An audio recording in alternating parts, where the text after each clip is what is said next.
coming from America. He is trying to introduce them. So these are the two tasks in the second section. And he says that there in that section he specifically mentions, each section has a small introduction. There he specifically mentions that the column began after September 11, 2001. His column, Poet's Choice in Washington Post, he began it. Unexpected and sometimes terrifying ways, many people subsequently turned to poetry for guidance and solace.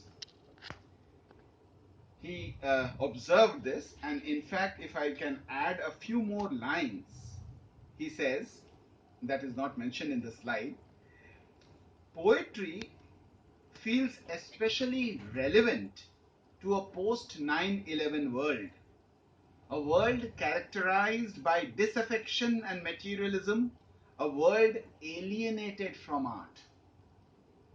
The horrors we face daily around the globe, terrorist bombings, ethnic cleansing, the ravages of HIV epidemic, children becoming soldiers, challenge us to find meaning in the midst of suffering.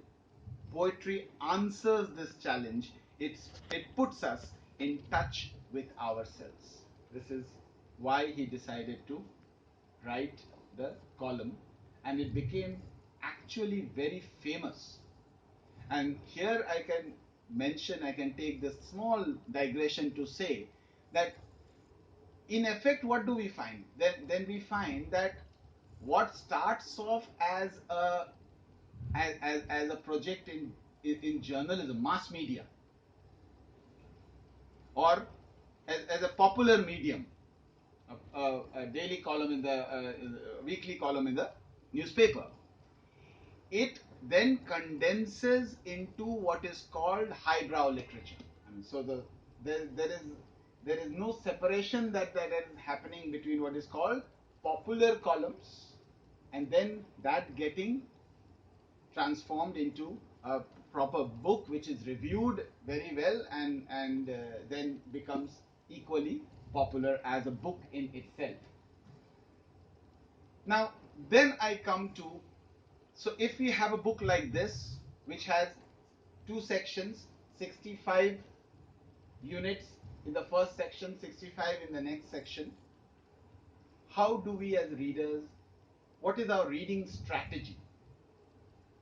One is conventional, that I start the first page and go on. But the other, I found, since no two poets are as such linked, you can actually be non-sequential. But in order to be non-sequential, you have to start with some curious question beginning. So my curiosity, and this is one way of reading, is that first I was interested in knowing, so what is this opening of the book? How does the book open? That was my one question. And then of course, we being Indians, I said, what does he have to say about Indian poets which adds something more to our knowledge? Like he says, American poets are intimate to him. We can say Indian poets are intimate to us. So what does the American talk about Indian poets which makes us interested, what we do not know? As said, one thing we did not know is Ritika Wazirani is not very famous, so that name we came to know. Aga Shahid Ali, famous poet, so on and so forth. So I started with these questions in my mind when I started reading the book.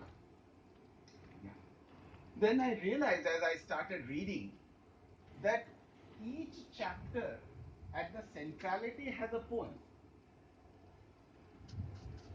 But what is equally interesting is what he says around the poem,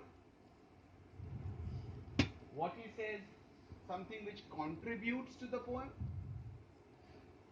what he says which digresses, but digresses interestingly, and that three things is the totality about the poem.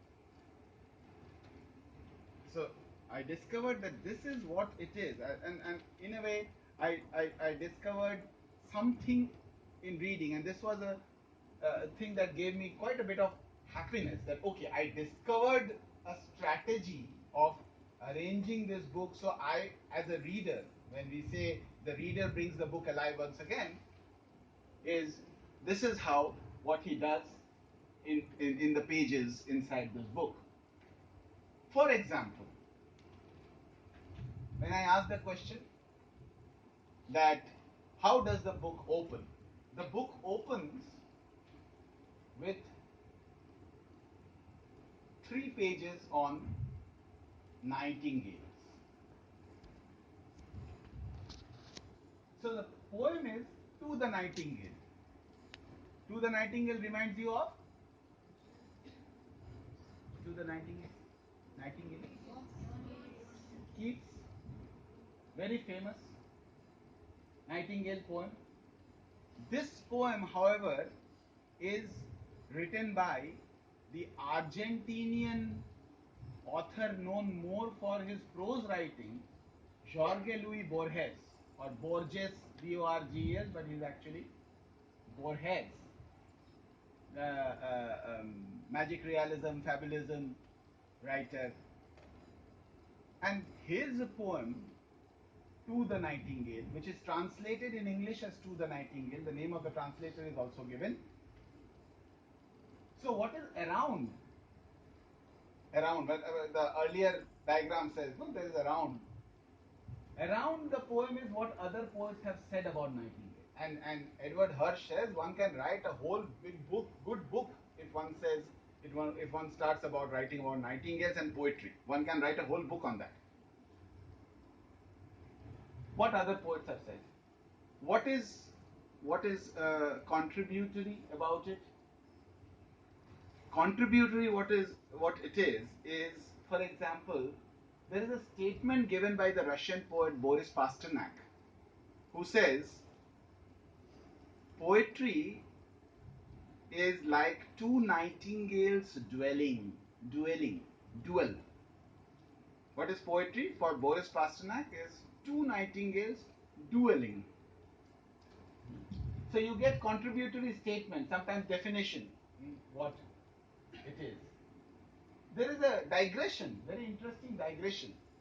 And the digression is an anecdote in this case, that when Pablo Neruda, he is a Chilean poet, he was visiting Spain, he told the Spanish poet Miguel Hernandez that I have never seen a nightingale. But I am charmed, enchanted. Why so many people have written about nightingale? Chile does not have nightingale. Chile doesn't have this bird, so but I am intrigued about it. Miguel Hernandez, who is a very famous poet who dies in the Spanish Civil War, his life is cut short. Listening to this statement, he immediately, they are walking down and suddenly this statement is made by Neruda. Miguel Hernandez immediately climbs up a tree and starts imitating a nightingale. And then he climbs down the tree and goes to another tree and imitates the response by another nightingale to this nightingale. And Edward Hirsch says, therefore, the anecdote is, I wish I had been on the street in Madrid on that night in 1934, when Pablo Neruda, who was then Chile's consul to Spain, told Miguel Hernandez that he had never heard a nightingale. And as a response, that it is given, Miguel Hernandez did this. So that is the digression which makes. And then finally, this is what is about this. Nightingale becomes the metaphor for good poem. Nightingale bird is never seen, is heard. And to capture the heard melodies are sweet, but those unheard. Oh. Again Keats. And Jorge Luis Borges, by the way, in his poem To the Nightingale, has a special line on Keats and says, Keats heard your song for everyone. Keats heard Nightingale's song for everyone, comma, forever. This is the statement. Suddenly, towards the end of the poem, Keats heard your song for everyone forever. So nobody can beat Keats talking about the Nightingale, as if he's a yardstick when we talk about Nightingale and poetry. So another way of reading, because there are so many poets from so many nations, is, you can, as a reader, and this I am talking about is, it's like I am reminded of some kind of, managing our data. So research methodology kind of a thing. If, like, you can say, okay, which chapter am I reading? Chapter number 30. Who is the poet in chapter number 30? Joseph Brodsky. Where does he come from? Russia. What is his poem mentioned here? May 24, 1980. That's not the date, that's the name of the poem. It is his birthday. It is his 40th birthday, and Joseph Brodsky is brooding and ruminating on his 40th birthday. So he writes May 24, 1980. And what is the poem about? Basically, if we can find, it is about exile. And what is the additional, if there is some additional observation, according to Joseph Brodsky, poetry is accelerated thinking. This is one way you can tabulate your reading and you can enrich yourself as a reader. This is, like, and I'm addressing to people who would like to do research, and so you can, how to manage your data in this way. Then, of course, another way, as I followed, is discoveries I started making by asking the question, okay, let us go to the well-known poets here, like Rainer Maria Rilke. What more do I come to know about him? And the thing that is interesting that I came to know about him is that Rainer Maria Rilke stayed for some time in Paris. The German poet lives in Paris. There he came across the famous French sculptor Auguste Rodin, the thinker, the sculptor of the thinker. R-O-D-I-N, Rodin, there is Rodin. And after meeting him, observing him, staying with him, Rainer Maria Rilke's style changed completely. And that is being discussed in the chapter on Rainer Maria Rilke. What he was, what he became. Then we can go to lesser known poets. I would like to read out from Wendy Copes because it directly concerns us. Wendy Cope is an English poet, who decided to respond back to T.S. Eliot and wrote limericks on the wasteland. And I read a few lines. I read only 2 stanzas. The poem is called Wasteland Limericks. First stanza. In April one seldom feels cheerful. Dry stones, sun and dust make me fearful. Clairvoyants distress me, commuters depress me. Met Stetson and gave him an earful. There's a Stetson in Wasteland where the speaker in Wasteland said, "Hey Stetson, you who were with me in the wars of my lay." So she says, I met Stetson and I gave him my entire peace of mind. What is this about? This is, and like Wasteland has 5 sections, this poem also has 5 limericks. It's a collection of 5 limericks. Last one, remember? Shanti, Shanti, Shanti. So last one is, no water, dry rocks and dry throats, then thunder, a shower of coats. Then thunder, a shower of coats. From the Sanskrit Dante, Da, Damayata, Shanti. I hope you will make sense of the notes. T.S. Eliot appended his own notes. So he said, I hope you will make sense of the note. I cannot make sense of anything else, but I hope you make sense of the notes. So this is just go to. And then, so what I say is, one way of reading is, what do we know about the well-known poets, famous poets? What do we know about not so well-known poets? Wendy Cope. What do we know? Because I never knew anything about Aztec poets.